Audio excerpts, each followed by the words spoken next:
You done eating? You done slopping around in the mic so we can all hear it? Or Oh, my God.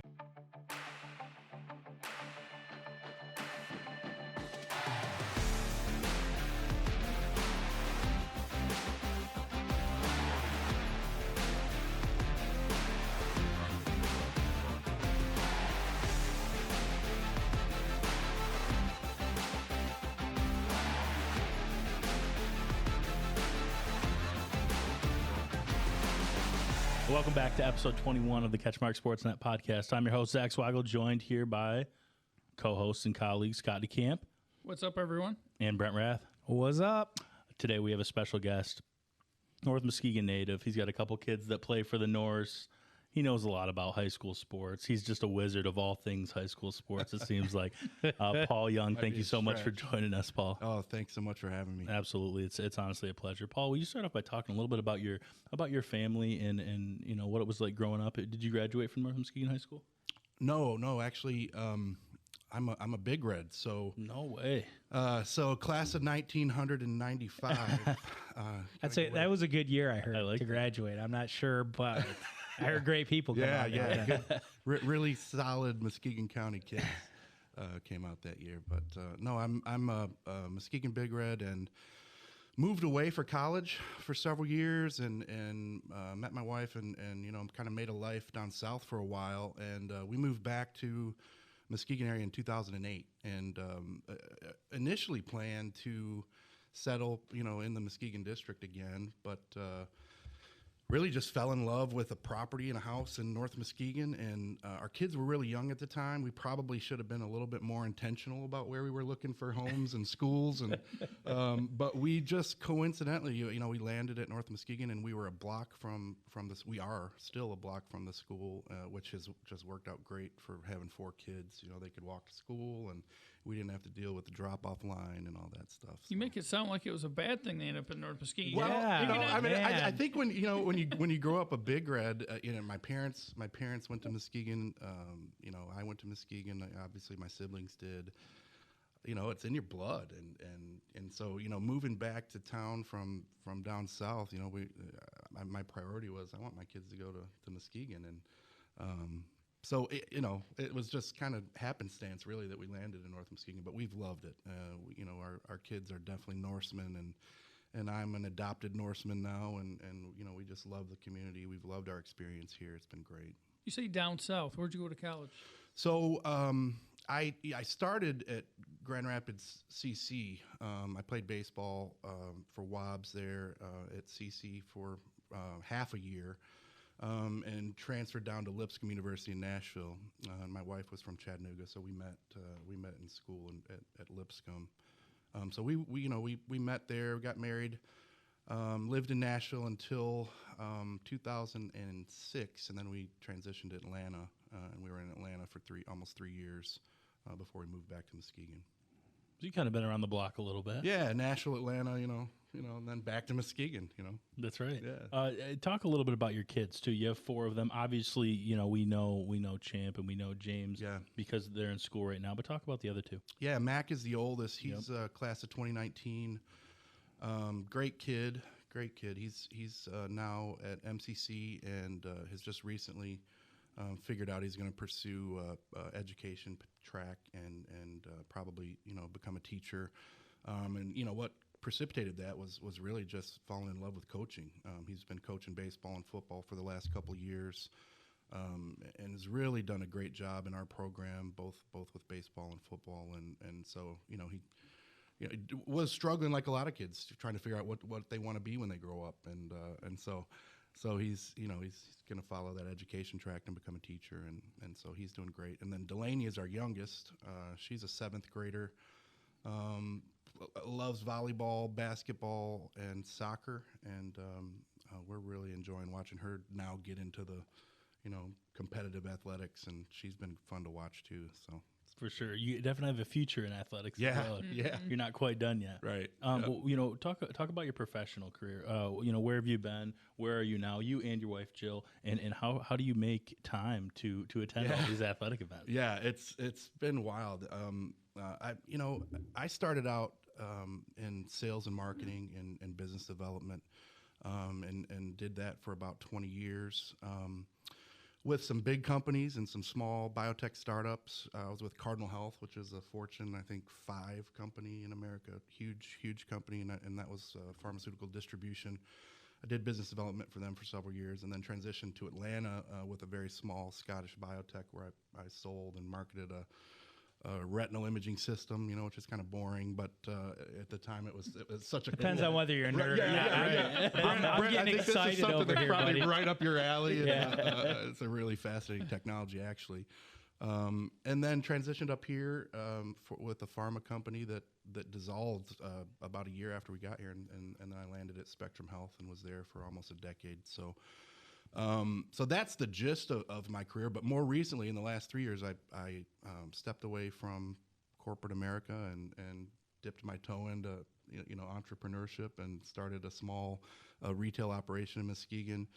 And it was amazing and wildly successful for about a year, and then the pandemic hit, and and I'm one of those companies that it was the concept of my business, which is probably for another podcast altogether, but just didn't fit for a pandemic.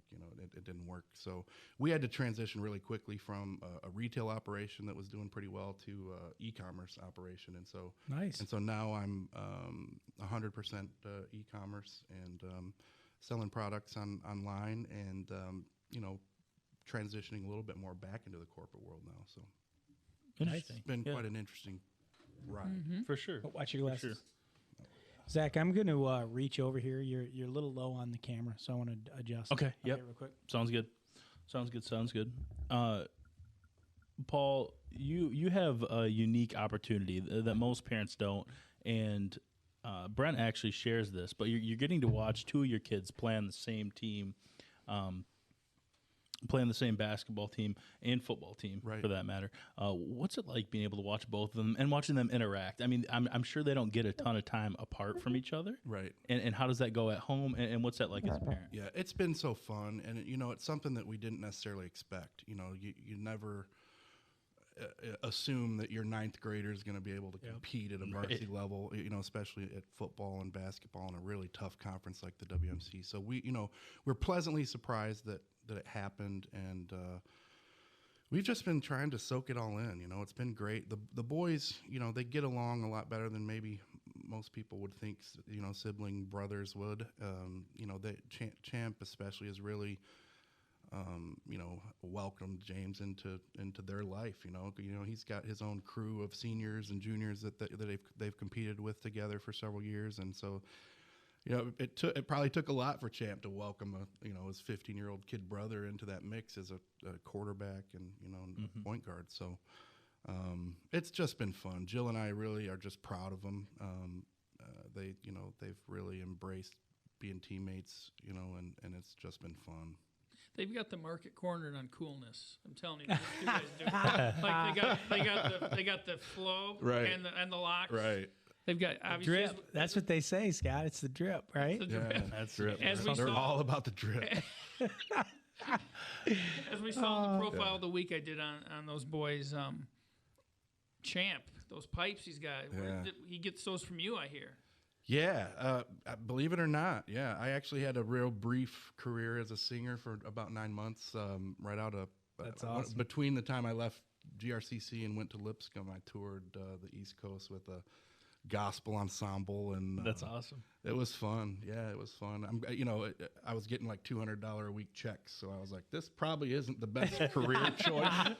So my parents said, you should probably get back in college. Man. So that's what I did. What a cool experience, though. Oh, it was honestly. great. It was And it's great. cool that you could pass that on, on to Champ. yeah. Do any of your other kids sing? They're all singers. Okay. Every one of them. Yeah. James will tell you he's not, but he can actually sing pretty well too. Yeah. No, and Jill. my wife is a better singer than she'll, let on.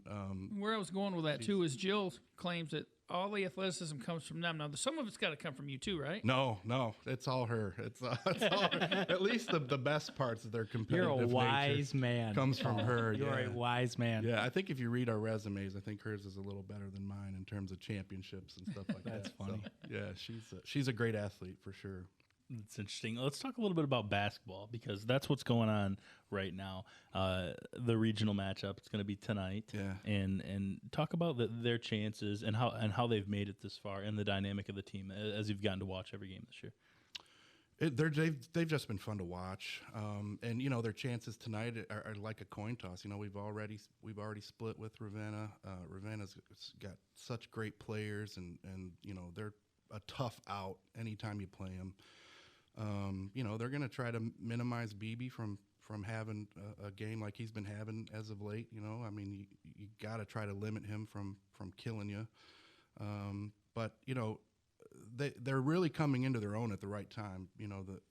We've relied probably, and you guys probably have seen this too. We've relied a little too much on McManus being the guy Yep. and throwing in 25 points every night. And especially in the playoffs, right? Because Right. you're going to find somebody that's going to keep him to 10 or No 15. doubt. And no doubt. yeah, And that's that's going to be every opponent's primary goal is to limit Troy from killing him. So our big guys, Jason Bogue and Sam Gallo, are really coming on at the right time. They're playing great defense and they're scoring. Our guards are we're possessing the ball a lot better than we did maybe early in the season. We turned it over a little bit more than we wanted to early in the season, and we're possessing it better now. So, and we're getting good minutes from a lot of different guys. Champ's coming in, after his ankle injury, and he's given us some solid minutes, and several kids coming off the bench are giving us solid minutes, so we can rest those big guys in our guards. So, And I would say the big guys, to me, they're kind of the X factors in this game. Now, granted, by the time this podcast publishes, the game will have been decided, right. Because this will publish on Tuesday. But I just think that could be a big difference maker. Ravenna, they don't have a ton of size. They've got the Shulo kid, Right. Both Shulo brothers actually. One of them plays more outside than the other. Carter does, but Sure. I think that could be an X factor in this game. Are the North Muskegon bigs? Right. Yeah. No doubt. And we're definitely going to rely on them being able to score and able to defend. Because like you said, Carter is, he's a big body and he can shoot it outside, but he can score in the paint too. So you got to be real careful with him. Yep. And the last topic I wanted to touch on, North Muskegon related specifically, is for as small a school as North Muskegon is, the student section is. oh man, they rock it. Don't I they? mean, it's just impressive. It really is, and they're everywhere. It's not just on the home court. It's when you go somewhere else. The amount of kids that travel to watch those games, like I said, for the size school that we're dealing with here, it's just amazing. And I want your perspective on why that's so profound for North Muskegon, and then also some of the friendships that your kids have, and what your house dynamic is like. Yeah. I mean, I can't even imagine having like Brent's situation or your situation where you have teenage kids and it's got to be like a revolving door with friends. Yeah, it's so fun, and North Muskegon does a really great job of fostering. You see a lot of hashtags Norse Pride, and it starts with Ken Byard and some of the teachers in our building, and they foster a great environment in which our kids want to support each other, and we have a Be Kind initiative at the school that's really instrumental in making sure that students interact with each other in positive ways and support each other. And, it takes leadership too. Several years ago, my niece, Kendall Hoppe, was part of the student body. And I think it was 2018 or 2019 when there was actually a state championship for student sections, and we won. And they were real intentional about that. They really rallied each other and made sure that they were at all the events and doing unique chants and stuff like that, and now you see it at almost everywhere. They have a theme for almost every game where they dress up a certain way, and it's been great to watch. The kids love it, and you guys have touched on it on other podcasts. It creates a really fun environment for high school sports. I mean, it's one of the best gyms to play in, even though it's weird, it's small on one hand, but it's just so fun. I mean, it depends on what side you're on. Right. I mean, I get that. I get that. No, I'm just kidding. It's a wonderful place to play. It's a shooter's gym in old school. No doubt.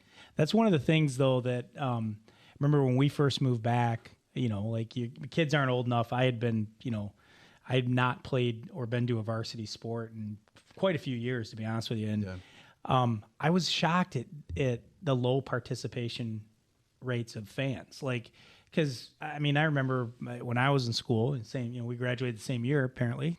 So like you'd go to a Montague Ravenna game on a Wednesday night, or I'm sorry, Tuesday night, and both teams are under 500, and the whole gym is packed. Like there's no place to go. Forget about a Friday night game or something. So, that has been, I think overall has been down. In the last few years, I think it's been on the rise again. And first place I started seeing it was North Muskegon. I mean, you'd go into you guys' gym, and it was like, man, this is like old school. And it is a completely different environment to play in, I think. I know Owen, when he came in there, the first time he ever played there, he's like, that was loud in there. And he goes, I was a little nervous. And I'm like, yeah, you should be. I mean, it's great. So I think the size, definitely works to our advantage. It's a lot easier to fill a small gym than it is to go to Whitehall's place and fill that. That's a big room and a lot of seats. And, but we just have really embraced it. And and coming from Muskegon High School, when you go to the Redmond Potter gym, that can be. You can get both ends of the spectrum there. I mean, you can get a packed house that's, the intensity and the energy in that room is crazy. And then some nights it's dead in there. Yeah. I've always felt like the new gyms, because everybody in the conference from since when I played, you, Scott, and they're all new gyms except for North Muskegon. There might be one other one that's the same, but they all built these giant gyms that, like you said, they don't fill them. They're great for use. Like you get 3 courts and practice facilities and all that, but you get in there and nobody's there. Right. It's almost sad, Like you look in, and you're like, man, why? We need to pack some people in here, Shelby's is a good example of that. Yeah. Just giant. It's giant, it's huge. So it's crazy. Yeah. But, no, you're right. There's something to that for sure. Yeah. And then the friends topic, having all your kids' friends over or seeing them walk out the door constantly to go hang out with friends. What's that like as a parent?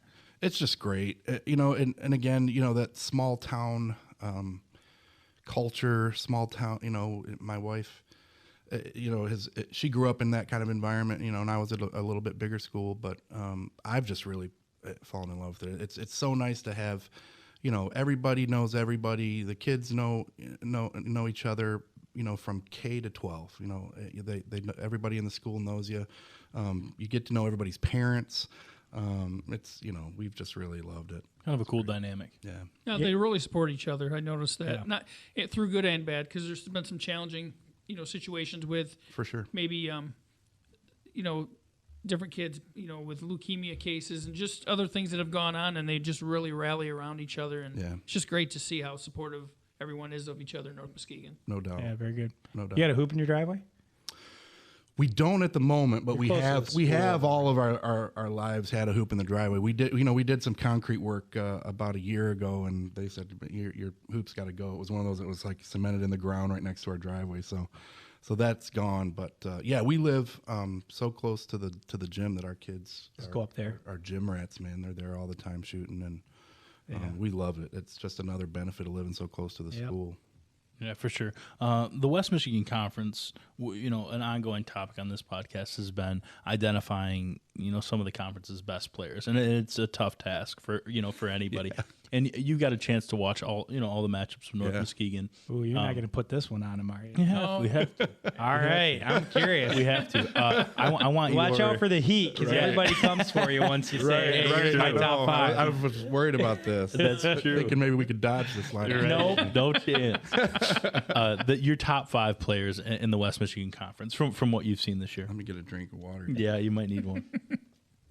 I think I agree with you guys in general on the 5. Thompson's number 1. I mean, he's got to be the first one you mentioned, although Joseph Hayes is right there. Hayes is right there, yeah. Beebe's got to be in that conversation.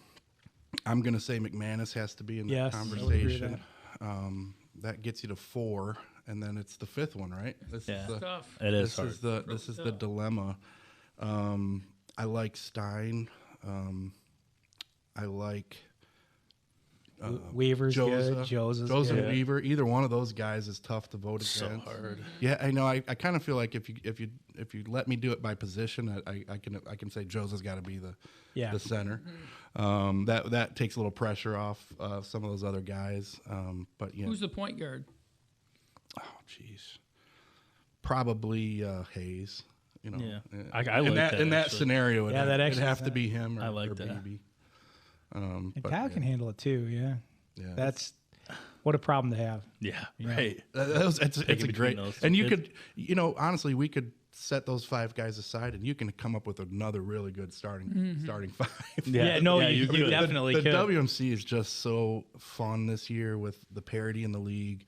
What were there, 3, 8, and 6 teams right in the middle of the pack, and on any given night, you didn't know who was going to win. You really didn't. I mean, I think Whitehall kind of firmly established themselves as the front runner when Camden started to really impact their offense, but past them, it was wide open. It was really wide open. They dropped one to Oak Ridge. Who were their other 2 losses? They dropped one to Ravenna Shelby, early. Ravenna. Ran early in Shelby. And Shelby, Shelby's 8-6, and then you look at Ravenna lost to Mason County. We dropped one to Hart. You know what I mean?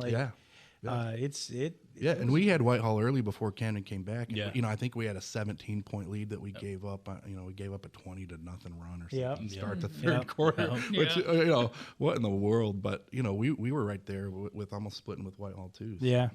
It's been such a fun season to watch. It sure has. If you're a basketball fan at all, it's been great. I guess this year, we're going to be changing the conference a little bit. It's a little bit different dynamic. There's a universal prediction that Ravenna and North Muskegon are probably going to run that second tier. Yeah. What is that going to be like? For your kids, and as a fan of North Muskegon sports, to kind of be the big dog in the conference this time around. Yeah, it's interesting. On paper, you would think that we're thrilled about it and excited to be kind of the top dog now, instead of the assumption every year that we're going to be 4th or 5th or 6th in the league, especially in football.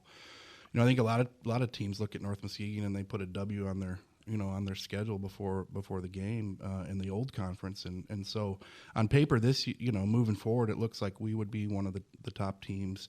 Talking to Mac, my oldest, he hates it. He hates that they changed it. He's like, that's funny. He's old school in that way. Even only, he only graduated a couple years ago, but he doesn't like it at all. He thinks we should we should be able to compete with. Yeah, it probably is. No. Deep down, that's probably what it is. No, I think that's exactly, because I kind of feel that way too. Yeah, right. I know what you're saying, and I do kind of agree with that, because you do lose some things. You lose some of those maybe rivalries. Now you can still play some of those teams, like in football, basketball, and crossover stuff. Yeah. But is it quite the same, because it's not maybe the quote title on the line, because when you're playing them. Yeah, I don't know. I think time's going to tell, right? We're not really going to know for a while how competitive are the new additions going to be. We're already kind of concerned about whether Holton has numbers to compete at football, and there was rumors about 8-man and all kinds of stuff. So time will tell. We'll see. We hope for a competitive league.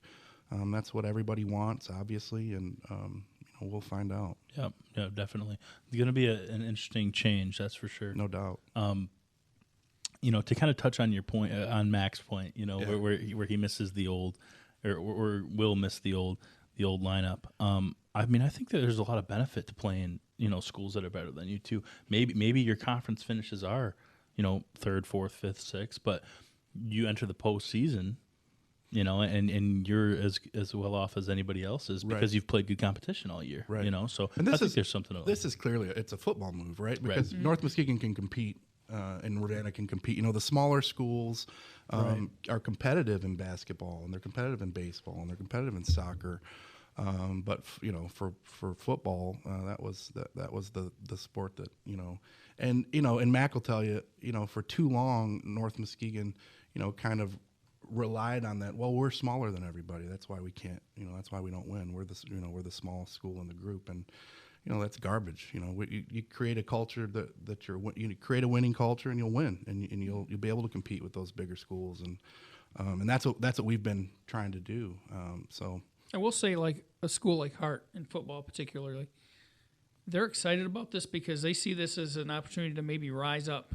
Yeah. When you're competing against the Oak Ridges, Montagues, and Whitehalls, schools that are a lot bigger than them, Well, at least Whitehall and Oak Ridge. Yeah, I was gonna say, hey, don't throw the Wildcats in there. We're a lot. I knew I was gonna get. Man, we are a lot. Brent. Yeah, we are. It's true though. We are a lot closer to North Muskegon, Ravenna, Hart than we are to those other teams. Yeah, and Montague's a good example of a school that has proved that you can compete as a smaller school. I mean, we will point out they're bigger than us, but it's not by much. Yeah, it really isn't by much. Yeah, as Brent, makes the point. So I know I'm taking this way off. That's all right. No, yeah, we're okay. That's what a podcast is for. Who's North Muskegon's chief rival? Moving forward, I think we would definitely say Ravenna. I mean, I don't think there's any. There's no question. I would hope that's what Ravenna says too. I can't imagine that it's anybody else at this point. So until one of those other teams, tell us otherwise, it's going to be kind of like Zach, alluded to start. It's going to be a Ravenna and North Muskegon head-to-head rivalry, to start this out. I haven't been able to put my finger on, looking back. I don't know. A couple games earlier this year, it looked like Whitehall and North Muskegon rivals. Right, sure. Right, yeah. Chuck's not going to be happy with me saying that. I have to be careful about what I say on a podcast. I think if you ask the boys, they would say that. I think they would agree with that assessment. Is that a proximity thing, you think? A little bit. James, especially in his crew, have had, those 9th grade, 10th grade kids, especially. Yeah. They've had a rivalry with Whitehall going back to kindergarten. And I know that's ridiculous to even talk about, but it's always been them. It's always been them in football. It's always been them in basketball. And it seems like at the end of the season, they're 1-2 in whatever league it was. And some great friendships have come out of it too, as you guys know. And James and Camden are pretty tight, right? Right. And I don't.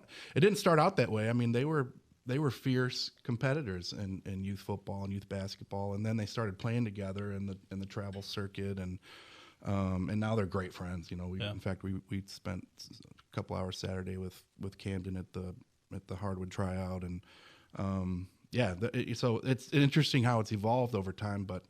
Yeah, to go back to your original question, I think the boys would say that Whitehall is probably their, looking back, it's their chief rival. But since you just brought it up, I have to mention this too, and or ask you about this. How do you manage this as a parent, as a kid, when you're in a season still, but they got other stuff they're doing? Like, for instance, I know James is involved in maybe some, I don't know if it's legacy, if he throws at the legacy for football. I mean, how do you, as a parent and athlete, juggle all that? It's hard, and Jill and I talk about it all the time.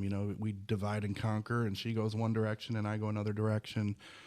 And James is, more so than the older boys, is the one who's really changed this for us. We've kind of let our parent philosophy has been, we're going to let our kids kind of drive the ship in terms of what they want to invest their time in, and Mac and Champ were seasoned guys. They wanted to play football during football season. They played basketball during basketball season. They played baseball during baseball season. And then summer was summer. They didn't do a lot of stuff in the summer. I mean, they worked out, they kept their bodies in shape. But, James, even at a very young age, at like 8-9 years old, was like, I want to play this. I want to play this. Hey, Dad, he'd find out about this league, and I want to play in that. And, what can I do to earn some money for you to sign me up for that? And so, he's been the one that's really changed it for us. And now Delaney's kind of following in that, in those footsteps. And we can do a whole nother podcast about how travel sports are changing the land. We've done that podcast, I think. Yeah. It's on one hand, I don't like it at all. I don't. But on the other hand, I've been a part of it. I've built a couple travel teams, and as a parent, do you feel obligated, like to I don't know, like I'm torn with this, right? Like, Owen had a good experience last year playing for the Hardwood, right? Yeah. Before I forget, by the way, Cam and James's Hardwood team was one of the best I saw last year. Yeah. Like, they were loaded, phenomenal. That team was loaded, but he didn't want to do it this year. He plays golf in the spring. He doesn't want to be the monkeying around with two sports. He likes a break. Now he's going to go do some camps. He's a gym rat, kind of like what you said. Like, if there's a spare 30 minutes, he's in the driveway shooting, right? Like, or he's at an open gym or something. But there's times when it almost feels like if you have a kid that's an athlete that's okay, pretty good, like, other parents almost put this pressure on you to well, you got to be in travel. Do you feel that pressure at all, or is this all James led? I really do feel like initially it was James led, but what you're saying, there's a huge element of that. When he was younger, it was more him leading it, and then as he got older, it was what you just alluded to, parents in the area saying, "Hey, we really want James on our team, or we're going to go do this tournament. Could he come play with us this weekend?" And so there was a lot of that, and man, it's tough. It's really tough. I think there's a lot of wisdom in Owen's stance. I think there's a lot of wisdom in Mac and Champ's stance too. In that, none of my kids are going to play professional sports. Yep. And I hate to break it to you, but your kids aren't either. It's so rare. It's so rare for that. You're rare, buddy. Because your kids. I'm over. I mean, realistically, we've had the same talk. As a matter of fact, I took my boys kind of right before COVID on a tour. Owen was talking all this nonsense about him. You don't want to ruin a kid's dreams, right? But he's like, I'm going to play for Michigan State. I'm like, all right, but I want you to understand what that looks like. And, so we went to a Hope game. We went to a Grand Valley. We kind of stepped it up, and we went to Western because I went to Western. And all he kept saying was, they're so big and fast. And I'm like, yeah, and you're not going to be. You'll be fast, but you're not going to be big. Right. Right. But a lot of parents, man, they really, truly believe, I know. There's just not that many Division I athletes that come out of the West Michigan Conference. No. A lot of wonderful kids and wonderful athletes, but, I don't know. And I don't know that it's unique to the West Michigan Conference. No. Exactly. D1 athletes are hard to come by. Yeah, no, you're right. You're so right. good. Yeah. Like you just said. Matt got a taste of D3 football at Hope for a semester. And those guys are good, man. They're really good. They're deep. They've got 100 kids on the roster, and so you're competing. I think he was competing with a room of 7 quarterbacks his freshman year. And they were all conference. Most of them were all area. A lot of them are all state. Mason Oppel, was one of the best athletes to come out of West Michigan several years ago, and that's who Mac's competing with. A guy who's 6'3" and 225. And it was just. It was a joke, but so that's the D3 level, and then you got D2 as a step above that, and I got a taste of it. I talk to my kids all the time. I was really good coming out of high school at baseball and football, and I played at GRCC. But when I got to GRCC, I vividly remember thinking to myself, I'm in the middle of the pack here. Yeah, I'm not one of the best players here. I'm not one of the worst, but I was right in the. I felt like I'm at a community college, and I'm right in the middle of these guys. I have to bring this up now because you just said that about the JUCO baseball. Yeah. I did get recruited by Wobbs. Yeah. I ended up playing for like a year and a half for Moose at MCC. Yep. Now Wobbs, though, man, that guy was a trip. He was intense. Yeah, he was. What was that like for you playing for him? It was wild. And I was only there a short time. I completed fall ball, and so I never even got into the season. In spring when they started, they won the national championship that year. So I've always said it's because I left that they won the natty. But Wobbs was a riot. So I had kind of a slow start in fall ball, what I remember, and I wasn't playing great. But I had a game where I hit 2 home runs in the same game. It was a scrimmage game, and he comes up to me afterwards. He said, good day today. I was just about to cut you. That sounds awesome. So did you play there with Trig? Did Trig yeah. So Trig and I and the 3 Joes, as we affectionately call them, Joe Trigg, Joe Vondering, and Joe Matz, were all Big Reds with me all through school there. And so all 4 of us went to GRCC. Joe Matz and Joe Trigg stuck it out and won 2 national championships there. And Joe, I know, went on to play at Grand Valley. I'm not sure that Joe Matz played after GRCC. But I run into Joe periodically still. He's got a senior at Mona Shores. And God, Joe Trigg is just jacked. Man, he's something else, isn't he? And we always joke because he didn't play football at Muskegon, and he just. I know he's really good friends with Shane. Yeah. He would have been such a great football player, but that just wasn't his thing back then. He played basketball and he played baseball, and but yeah, he's a great guy. Mm-hmm. Wob stories. I got a few I could share too, for sure. I heard about one where he knocked his own teeth out with getting mad at a. Now this is second. Are you kidding me? When are we gonna have him on the podcast? I don't know. This was coming from another coach that I covered in Kalamazoo. Told me, I think it was at what was the one in Dowagiac? Was it Southwestern Michigan College or something like that? I don't know. There was a JUCO down there, and this is granted secondhand info. Yeah. I didn't witness this.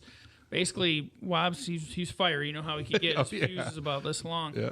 He took a bat.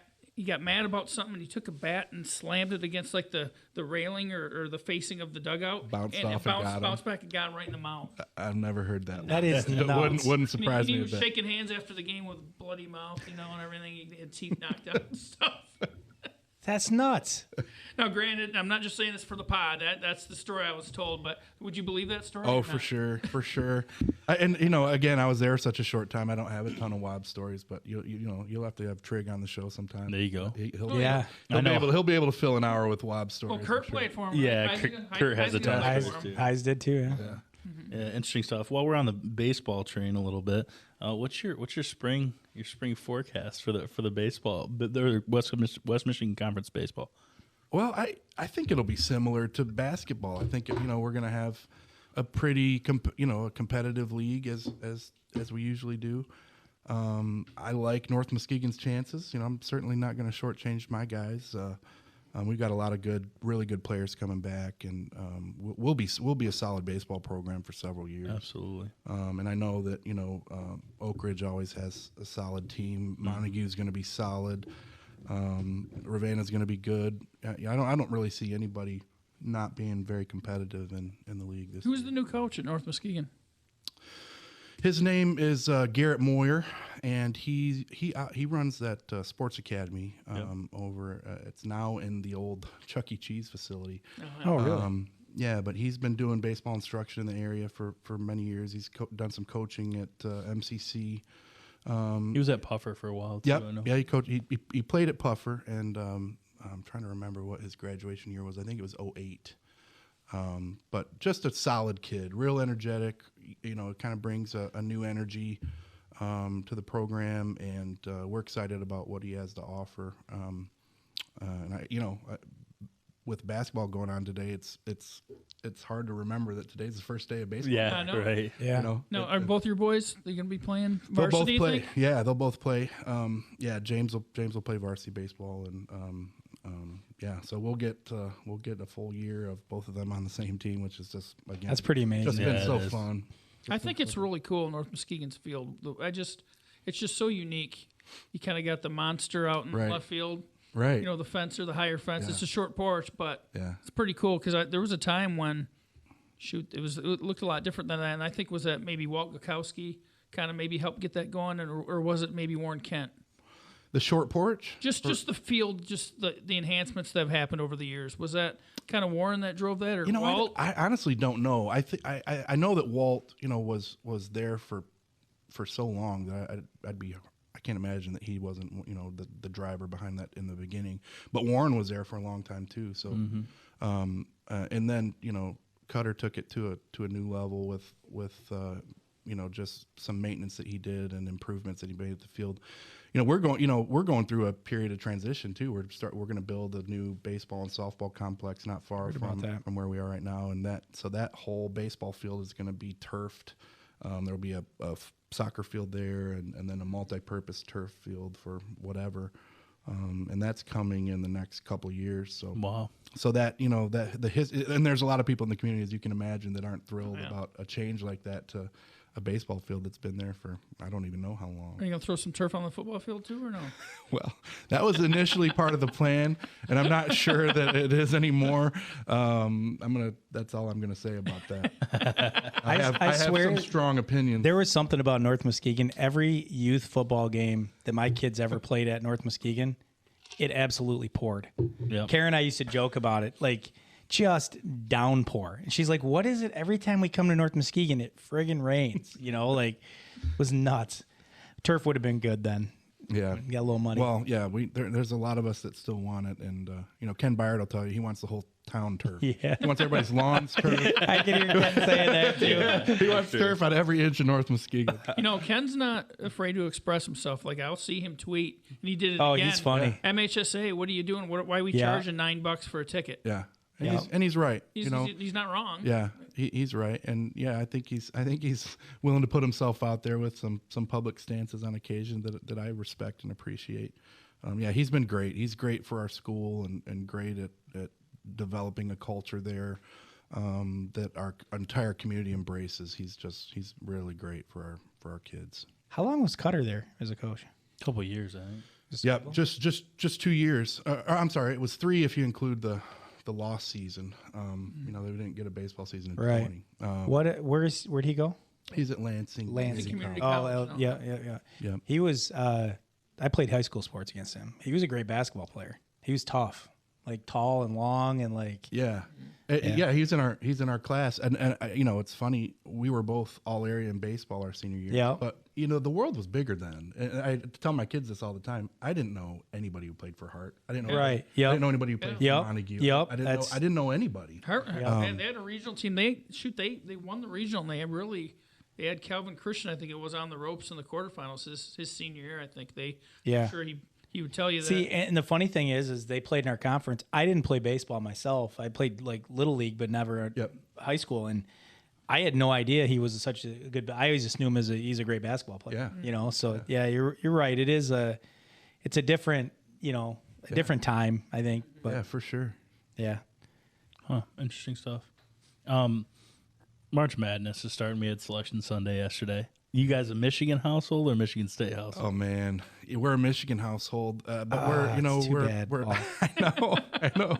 It kind of fits though, right? Like the maize and blue. It's like I get it. Yeah, I was indoctrinated at a young age. It was Big Reds and Wolverines in my house from my dad, and so yeah, that happened at a young age, and my wife has added the Tennessee Volunteer element. I was going to say, our fandom. I didn't even think about we that. can see that one. Would that be Saturday? Yeah. If Michigan and Tennessee meet, what's going to happen in your house? Well, I'll tell you who's going to be rooting for the Tennessee Volunteers, and that's Jill. And she doesn't care what we say or do. She's going to be clapping funny every time they score. And no, she's just like us. In fact, her parents had season tickets to Neyland Stadium growing up. Oh, that's amazing. So she's seen a ton of home games at Rocky Top. And has there been a little debate on whose stadium is bigger or better?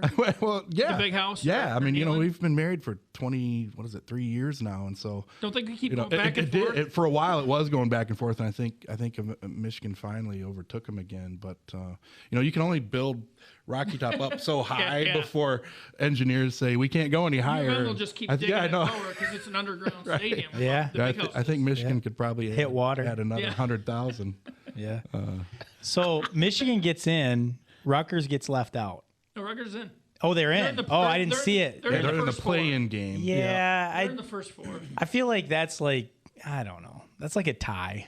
You don't want to tie. Like I don't know. But I agree with. I think I saw somebody say online that was a TV decision. Michigan's going to draw a bigger TV audience absolutely than are. anybody else. And also, look at the matchups with Michigan State. You can't tell me that's not TV driven. With Foster Lawyer, and then if they win, then they get Duke. Yeah. I love the Sparties, but part of me loves little guys too. So I'm like, I hope Lawyer goes out and gets 47 and State wins. You know what annoyed me about that? As soon as that matchup was announced, people were like, "Oh, this is Foster Lawyer's revenge game." I'm like, how is it revenge? They didn't treat him poorly. They gave him every opportunity in the world. In fact, he was a team captain. Well, they're still friends too. He's still tight with all those. Maybe guys, vindication because they could say, "Look, I was good." TV Scott got in a little Twitter battle with Josh Van Dyke from M Live last night. It wasn't a battle. We're good. We're cool. But to go Blue Check versus Blue Check, is that what happened? Yeah, Blue Check versus Blue Check. To go back to a point Brett made earlier, Foster Lawyer is a kid I always use as an example of how hard it is. That kid was one of the best players phenomenal in the state of Michigan, and it struggled getting on the floor at Michigan State. And so, he just looked overmatched physically a lot of times, and we all saw how great he was at Clarkson. Have you seen him in person? Yeah, I have. What is he, 6'2"? He's not even 6 foot. Oh, he's not? Okay. So he is that short. He's maybe 5'11". I've always assumed he was like one of those kids that you think is short, but he's actually 6'2", Zach's pulling it off. Because I think it's so funny. What did Van Dyke say right there? I tweeted that. To be bad blood to make it a revenge game, it's just Lawyer playing against his old team, which I'm sure he'll be motivated for. And then Scott puts the definition of revenge. Scott, you got out. Josh he brought Webster's into this. I love it. Nerd alert. I thought that was good. That is pretty good. He had some other people liking it and coming to his aid. No, I'm not bitter or anything. No. Oh, that's great. I like this. That's one too, awesome. Scott. It's a little. It's a TV movie. No, but it was cool. Josh and I are cool, and we actually texted on the side. I go, I'm not mad. Just know I'm not mad. But it is annoying. I'm not about mad, this bro. whole thing. Yeah. we're good. We're straight. What do the kids use now? You talk about drip. What do they use for if everything's okay? Are we straight? Or is that- Yeah. I think that works. I think. Yeah, I think. Scott, I it's think mostly here we're I'm going to give you one. I think you're capping, Scott. There you go. They do say that a lot. good. A lot no of cap. No cap. Who's your favorite to win it? We don't have to go into super detail with everything. But who's your favorite to win it all? I think it's wide open this year, don't you guys? I do. I do too. Scott, who do you got? You have an opinion. Man, as much as you want to say Gonzaga, I just got to see it. I know. Believe it. Every year. That's what every you're year. just it's taking the Gonzaga. media story. Like, But I Yeah. just weren't they in the championship game last year? they were, but I just don't know if they're battle tested enough throughout the course of the season. They do play a few good non-league matchups. Yeah. But just are they in enough grind or They battle? got Chet Holmgren. I mean, He's a unicorn. He's a stud, man. I don't know. I don't know that I could take the Zags, not because of the same reason. I just think Arizona, it's maybe. I don't know. Arizona, Duke. It looks pretty good. I mean, Duke's been struggling lately. Arizona's Yeah. a tough out, but yeah, Duke just got beat up at home. And yeah, but Tech beat a Retirement, couple of really good. Virginia Tech wouldn't have gotten in, by the way, if they didn't. Yeah, I know. That's Like crazy. that's. I think there's a lot of mid majors this year too that could make. I think there could be a lot of upsets. I'm hearing a lot of people saying that they were afraid or didn't want to play Murray State. They Yeah. said people say that Murray State's better now than when they had Jay Morant playing. Really? Yeah. Yeah, that's hard. That's hard John to believe, Morant. but yeah, See, yeah. I'm not. That guy could I fly. even by butchered the way. his name, and he's got the shortest name in the history of college basketball. And I butchered it. No, I really think it's up in the air. No, I think so too. I also haven't looked over the bracket super. Arizona is. I think I heard something. They're the biggest team in the pool. And they're. I mean, if I had to bet, that's probably who I'd take. I mean, Yeah. experience, but everybody counts. Was it Baylor too? I mean, they're counting Baylor out because they're really injured right now. Yeah, but I Beat mean, up. you never know with teams like that. I mean, people step up and can make a run. I think it was the Sparties a few years ago. Was it Lucas that got hurt? Well, somebody got hurt, and they made a run to the Final Four that year. So I don't know. It's tough. It would be interesting. There's people kind of pumping up Purdue and Iowa, which on paper, yes, but I just don't know if I trust those guys to keep getting it done because those programs just don't seem to kind of get it done in the long haul. You are going to have hate mail over that. Boy, a Sparty saying Iowa and Purdue don't get it done. It is. I mean, they were close when they had Carson Edwards and they lost Yeah. Oh my that gosh. thriller. Was that Virginia, I think they played? Yeah. Kind of had them beat. I can't keep up. Virginia with this won it conversation. that year, right? I can't They keep up. did. Virginia did What do you win mean? the year. He's dropping names from like every college in the. Scott, you I just can't gotta do it. you just gotta let it go. I don't even think the names are real. I really might not don't. make them Like up. I think he's just like I might you know know. the names. I might not pronounce them properly, but I know them. Joaquin Phoenix played for Duke against right. Tom Cruise. I'm sure, Scott. he Like, knows I'm not- nobody's fact checking the podcast. That's right. That's true. Nobody does. We give up. Oh, we will now. That's What do for you sure. like, Paul? Yeah. I think I'd have to go with Brent, and Arizona's probably, gun to my head. I think I would pick them. Yeah. I'm going to make my wife happy and say Tennessee is kind of my dark horse. I've Playing well right now. I've watched enough of Tennessee over the last couple of months to just have a better feel for them, I think, than maybe any other team. But it's that's why the tournament's so great, right? Yeah. You never is. know. Favorite time Anybody of can year. win. My initial impulse was when I saw Michigan's draw, I was like, that's a really good draw for them. But then people are talking about how well Tennessee's playing. But then on the flip side, I'm like, can you trust Rick Barnes? Right. I don't know. Don't know. I'm not diving into those waters. Rick Barnes is a special guy at my house right now. So how far does Michigan go? Do you think? I think they're going to have a tough time with the first game. I mean, just from what I've read, I haven't seen Colorado State play, but I'm good. Just as a Michigan fan, I'm going to say they squeak by them and then lose to Tennessee. Yeah. You know what Michigan's done? Michigan State's kind of done the same thing, really. Yeah. Well, that's what I was gonna say. They Is looked there great one game and looked terrible in the next. preseason both were supposed to be good this year too. I mean, like a lot of the guys on Michigan's team, they were part of the team that made a run, and They're like preseason top 5. yeah, so. yeah. So I mean, I don't know. I think you're probably right with Michigan. Juwan's been a little up and down this year. I don't know. Like he's just had some crazy moments. And it's got me questioning whether he's had one very crazy moment, right? Yeah, but I also see your point. I mean, they've just been so inconsistent, which is kind of uncharacteristic of a preseason good, and with as many guys as they had coming back. Hunter Dickinson's. It's not every day you get a 7-footer with as much experience as he has. To come back and so I'm with you. I really thought they were going to be a lot better than they were, and I thought they were going to perform a lot better than they were in the big games, and they just didn't. Who knows? Maybe they can put it together for a little run. Well, that's what I was going to say, because Izzo seems like the teams that I don't think he's going to do well with. These 22 and whatever, and he's in the Final Four. I think Michigan and Michigan State both are good enough. If they got on a run and they played good basketball, I think they could beat anybody, both of them. No question. But they could also lose to anybody. I mean, that's As an MSU grad, I could say that I think Michigan State seems to thrive in that underdog role. They just seems like when they're a favorite, they come up short, and when everyone's kind of counting them out, that's when they are at their best. I think it just seems that way to me. Yeah, I just never count them out. Yeah. No, it's tough. But that way I don't have to. You don't have to. They don't have to prove anything to me. How many brackets is everybody doing? I just got 2. I just got the one for work, and then I have one that I've been in with my friends and family for 20 years. Yeah. We got all kinds of history. Scott, how many do you do? You know what? You're gonna laugh about this. 43? The last couple years, I've done 0. No way. You're gonna be in one this year. I already saw it. You already registered. Yeah. Scott is already registered. Already registered. Oh yeah. It's weird. It's kind of like my philosophy. You got to get your initial picks in on Monday, and then you have time throughout the week to modify. Okay. We don't modify. One and done. I don't know about that. I'm not second. You got the bracket of integrity. Is that what you call it? Just watch. Just wait. Call it? I was trying to remember. I was going to say bracket of honor, but I was like, that's not right. Bracket of integrity. I just do one. Yeah, I just do one. Well, that is a hard thing. So I usually do multiples, but I pick all the same picks. Yeah. In both brackets, because I just.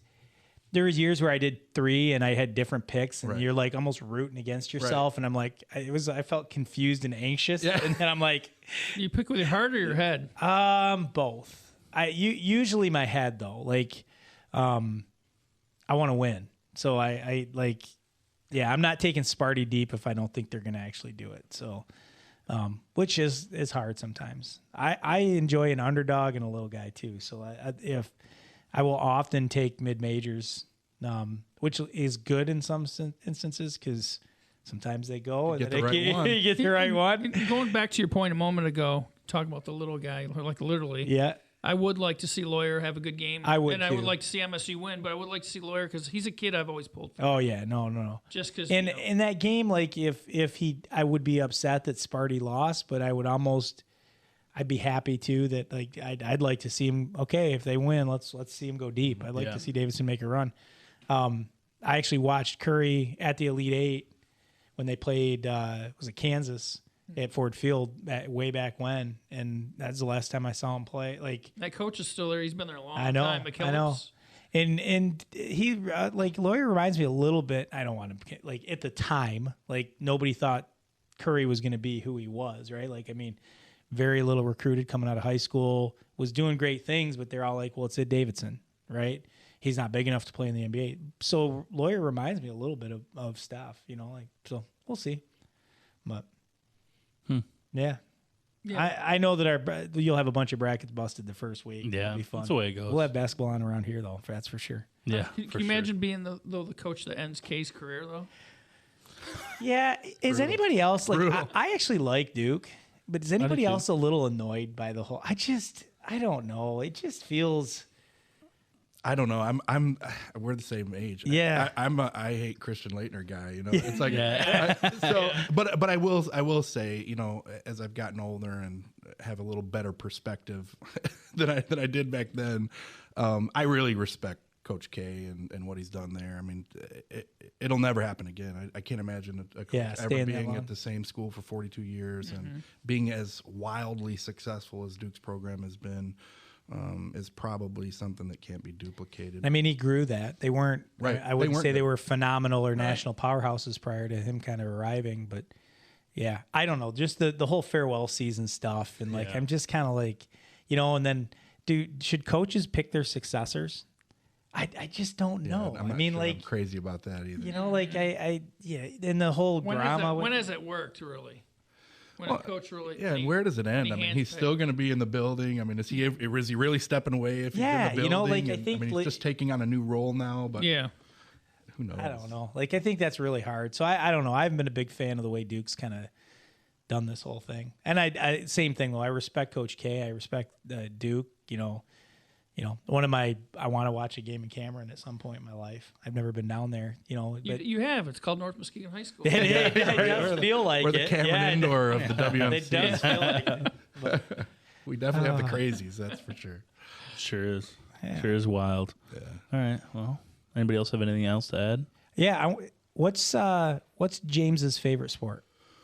So he is a football first kid. Is he? Yeah. He wants to play college football. Really? Yeah. I would have thought basketball. Basketball's number 2, and then baseball's taking a backseat to both of those. to Dad's dismay, right? Like, you're like, come on. Yeah, we had a moment last summer on the way back from one of our last tournaments, and he said, "Dad, I think I want to be done with travel baseball." And I was like, "Okay." Didn't see that coming, but he said I want to focus more in the off season on football stuff. So he's still gonna do a travel basketball circuit, but we're gonna spend a lot more time doing real specific quarterback stuff. Try to get some camps down south and get him a little exposure that way. You didn't tell him that if you want to play college sport, baseball might be the better route to go. Oh, I told him. you bet. I've been telling guys, you better get golfing because I don't see another sport for you guys at the next level of it. Yeah. He thinks he can play, Division II maybe. I don't see him as a Division I quarterback yet. He'll probably try to prove me wrong, but I think he can play, high level football as long as he stays healthy and keeps his. I had a ton of arm trouble, and so that's what a lot of our conversations have surrounded, in terms of if you want to take the next step, you got to take care of your arm. Yep. Be really deliberate and intentional about your arm health and arm care, and be careful with it. And so I think maybe stepping away from baseball a little bit isn't going to hurt him. I like what North Muskegon has coming back in football. In fact, for the new division, I put them as a clear favorite. I would me too. And what makes me say that is just seeing them last year, but covering that playoff game, because you're looking at a lot of the kids that are out there. And obviously James was injured at that time, but you had Myers at that point playing quarterback, and Belmonte was out too. And Belmonte was out too. Yes, and is he? He's another kid. I mean, he's a junior. Yeah, he's another kid that people you forget guys are about. going to be good. Our skill players are off the charts good, for a small school. We as long as I've been in the community, we don't have big guys. And that's the reason we get pushed around so much by the bigger schools. We just don't have the guys up front to match up, and those games are all won at the line of scrimmage. Anybody who's ever watched football knows that. We match up really, really well in a lot of seasons with our skill guys, but we just get killed at the line of scrimmage. So that's always going to be our dilemma. Yeah, and can we match up with bigger? That makes sense in the scores you see sometimes too, because you'll often come into halftime and North Muskegon's either leading or they're ahead. You kind of get into that second half, and I think that pressure you just get worn down. It's like watching a Big Ten school against MAC schools. Just physically don't match up. I hope Belmonte can make it back though. He's a kid that he's dealt with those injuries, and he's a really good athlete. What was his last He works injury? really hard. He had a dislocation at Mason County, dislocated his left shoulder, and since then he's dealt with. The dislocation is healed, but he's dealt with some lingering kind of nerve damage. Oh, not being and there's some soreness related to it, so he hasn't been able to come back for the basketball season. We're optimistic, and I haven't talked to him or his parents recently, but we're optimistic he'll be able to play baseball this spring. From everything I've heard, he's such a great kid and a great player that we need him if we want to be competitive in the league in any of those sports moving forward. He's just he'll be a senior next year, and he'll be a real key cog in our engine. He's such a great kid and tough. Yeah. So we need him. We need him healthy. He's got that half court shot down. Yeah. Which I don't know how he did that. I don't either. I remember getting the video that night. He beat Oak Ridge with it like a half quarter, and it was like falling away from his strong side. Yeah. And he kind of it wasn't had a great looking shot, He had right? the strength to put it up to get enough. Yeah, he's got strength and mustard on it, spades. and Pound for pound, he's about as strong as anybody in our town. He is. I was looking at his legs because yeah. he's been moving a little bit in warm ups and so on. Yeah. And I'm like, He's man, like strong legs, it Kid's looks strong. yeah, he is. Yeah. I don't know what he squats, but it's a lot. Yeah, I can imagine. It's a lot. So which young brother is the king of the young court? That's what I want to know. They've all gotten over this. It's James. I mean, James is he's the best player. Yeah. Yeah, he Mac is not like to admit this, but he's finally come around, and Champ will tell you that he'll whoop either one of them if it comes down to it. He's the biggest and the strongest. I feel like watching Champ play this year. James is a great player, but I really admire Champ's motor and what he does out on the court. Yeah. I mean, the kid is he just goes. He does all the little stuff. Yeah. I could see him being the guy that just, he just backs James down and just owns him. I agree. I mean, Jill and I talked about it a lot. Champ doesn't have the athleticism that Mac and James were blessed with, from the womb, or however you want to put that. But his work ethic and and what he adds to our team, like you. Oh man, the little stuff, the leadership. Oh yeah, kids love him. They look to him for leadership, and he's been great. I just laughed when I did that profile of the week, and I was interviewing them and asking you guys for stories, and you said you'd hear them in their bedroom. If you say one more thing, I'm going to punch you or something. Oh, yeah. I can relate to that. That's Eddie Brothers. Man. They were in bunk beds, man. I mean, like stepbrothers. Yeah, you can imagine. So one more word of that. That's great. Yeah. It was usually James who was antagonizing. We call him the common denominator. If there's a problem between the kids, usually James is in the mix. Everybody else gets along. You've great. got 3 sons, Brent. Is that how that works for you too? Any two together is okay. Any third one you make. So Connor and Owen are good together. Although Noah's starting to become the I've heard pain in the butt. All I'm going to say is I've heard some stories about Noah recently that had me dying. That kid. Noah's so funny. Yeah, he's not very funny. No, he's good. He's very annoying at times. But usually any two of them together, they're okay. Yeah. It's when the third one comes in that one of them, and it could be random. It doesn't know. Connor's going to be ornery one day. Noah's going to be a pain in the butt. Somebody's teaming up. Yep. And then they always go against the other one. So it's never an interesting. It's always an interesting never a thing. dull moment. No. 3 boys. There's no doubt. I've got 3 daughters, and the middle one kind of plays. She plays both sides of that. Yeah. She's tight with the older one at times and tight with the younger one at times. Yep. But usually not the older or the younger one at the same time. They're all so different too. That's the funny thing about kids,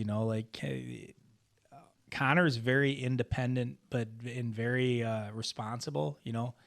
Owen's the kid that doesn't bring his shoes to the district final game. And is ours are the same way. I'm like, dude, it's literally the district finals. The only thing you have to do is bring yourself, your uniform, and your shoes. And he's like, well, I had it in my bag. And I'm like, no, it would have been here if it was in, and Connor's pissed because, Connor doesn't play a lot. So in his head, he's thinking, I'm going to have to give this idiot my shoes. Yeah, I'm the one who's ready here. Yeah. He came up to me before the game. He goes, I want you to know, I'm going to give him my shoes. He goes, but I'm going to make him sweat. I was like, there you go. I feel like you did. I feel like you earned it. You know what I mean? So that's funny. My kids have funny forgotten shoe stories. It's from when they were younger, but when I've really lost it, it's been when we get to the gym across town, and they're like, Dad, I forgot my shoes. Why do you have slides on? Yeah. Where's your bag? Yeah, I used to play sports. I wore my shoes. That's so true. It's ridiculous. No, kids will be kids, but I have to admit, I'm not looking forward to watching the kids play against James coming up. And James and Cam both, man, they're going to be tough. So it'll be fun. I am looking forward to it. I feel I'm hoping we come out on the better side. Cam's going to be fun to watch him develop. And man, he's tough, isn't he? He's a weight room away from being one of the most dominant players you'll probably ever see come out of this conference. He's good. Yeah. Kid's good. I agree. And he plays bigger than he is already. I know. Right? Like he's tough. It's funny, we were standing next to him just the other day, and I'm thinking he's got to be 6'5". You know, in my head all season, 6'5". He's not that tall right now. No, he's about 6'3". 6'3". Yeah. He's He's not short, but he's not. Yeah, but he plays like he's 6'5". And he's not thick either. That's the other thing. That's why I say weight room away. I mean, if he puts the time in the weight room, he'll be a problem. He's got a nose for the ball. He's got that quick second jump. Yeah. Just all those things, that length. Some of that's, I think, just physical maturity too. You know, like he just you can just tell, like his face, he just looks young. He's not done growing. Such a good athlete. I mean, somebody said that his 8th grade high jump would have been 3rd in the state. Yeah, he's ridiculous. I mean, he's off the charts. What I like about him the most, I think, though, is just he just seems like a great kid. He is. Yeah, he's a nice kid. Totally agree. Zach and I were talking before the season started, and I remember Zach was like, I had watched him play because Owen played all summer, and you're stuck in that gym all day, so you're like, I'm gonna go watch some more basketball. And Zach was like, who do you think will be the best player this year? And I said, boy. He go, oh no, we started out with, do you think Cam will be on the varsity? Yeah. And I was like, yeah, no doubt. And he's like, really? And I'm like, not only do I think he's gonna be on the varsity, I think he might be the best player in the conference. Yeah. And he's like, really? And I'm like, yeah, you just go to watch a kid that you hear a lot about, and usually there's something missing. Usually they're not, they don't do something, like, I couldn't, like, he the worst part of his game probably right now is 3-point shooting, and he doesn't do it poorly. Yeah. He just doesn't do it a lot. Right. Like you said, if he gets in the weight room and he starts knocking down threes on top of that, like, God help us all. I know. Like, 'cause I don't know how you stop him. I know. Like, and he's gonna work on his outside. Oh yeah. Right. Oh yeah. He wants to play Division I basketball. He's gonna have that part of his game. And he knows that, and so he's gonna be shooting threes. And because he'll project as probably like a wing. Two guard. Yeah. Two guard. Yeah. No, that's interesting. Yep. It's gonna be amazing to watch him grow. You know. What else you got for us, Zach? Anything else? Is that it? That's all on the tap. Yeah. Paul, you got anything for us? Any questions? No, just a thanks again for having me. This is great. I really love that you guys do this.